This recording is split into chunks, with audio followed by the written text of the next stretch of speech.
Oh, hello.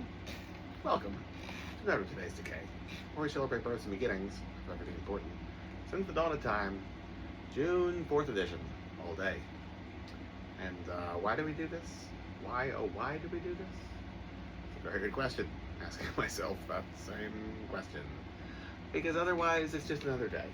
And you gotta accentuate the positive, as some may say.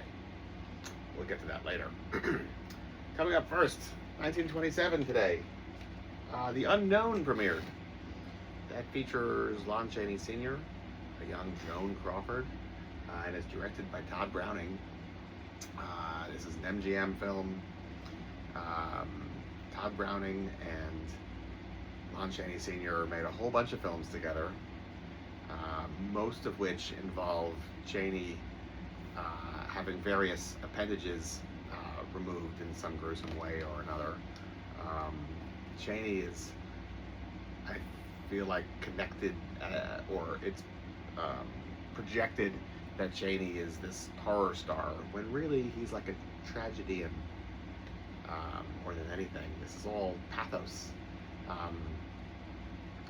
Karloff, in his performance as the Frankenstein monster, is also not really horror, but pathos. And I'd say, I know for certain that Chaney's roles inspired Karloff in a lot of what he did. There's some story about Chaney actually picking Karloff up on the side of the road hitchhiking, and Karloff asked him, for some professional acting advice, and from a career standpoint, what do you suggest I do? And Chaney let him have it. Yeah.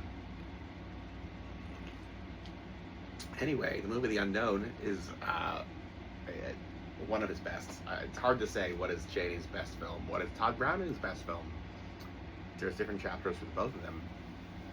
But this is, it hits on everywhere you want it to, as far as circus thrills, gruesome body horror chills,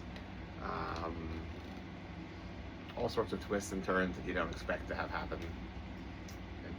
This is the one where he has no arms, and he's a knife thrower, and he throws knives with his feet, and Alfonso the knife thrower, and he's with the Joan Crawford character, and she sets herself up all seductively on stage, and he has to throw knives at her with his feet and hit around her instead of actually her. Edge of your seat excitement, it really is. It keeps going from there. Just wait, folks, you've seen nothing yet. But I'm not going to ruin it for you. See the movie. On the day in 1927 when it went into general release. Yeah. Great movie. There is some talk in David J. Scow's Dark Carnival book all about Todd Browning, that Browning got into a, I believe, drunken automobile accident in Hollywood in the early 19-teens, before there was even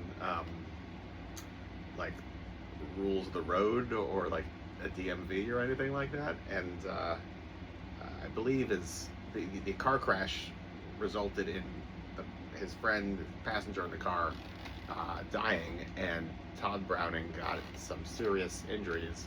And there's some talk, not that there was proof of this, that he may have wound up castrating himself in the process of the car crash happening, and that has something to do with when him and Chaney got together.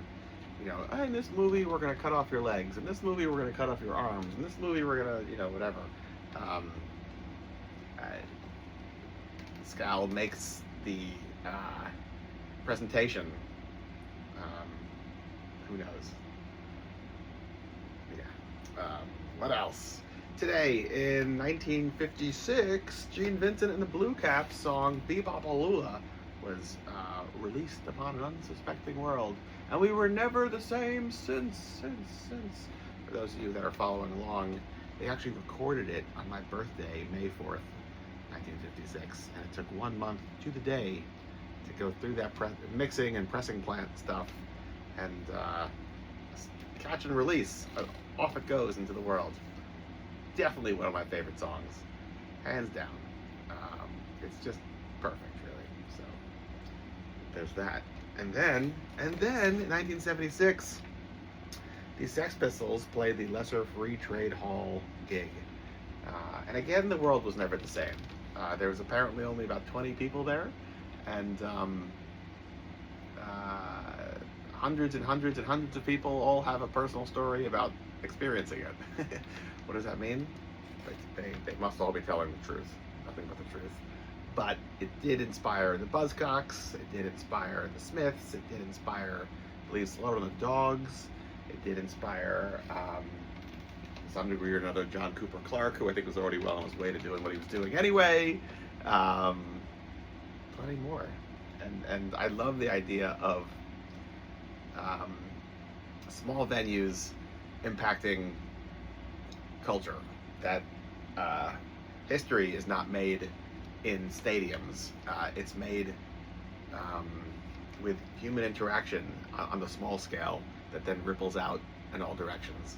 That, like, humanity has spent 300,000 years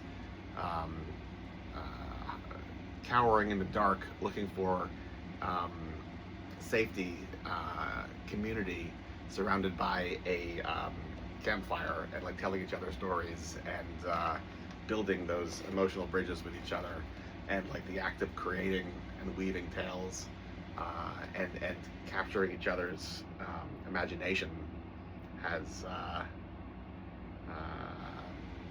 always been done on like the personal level, and not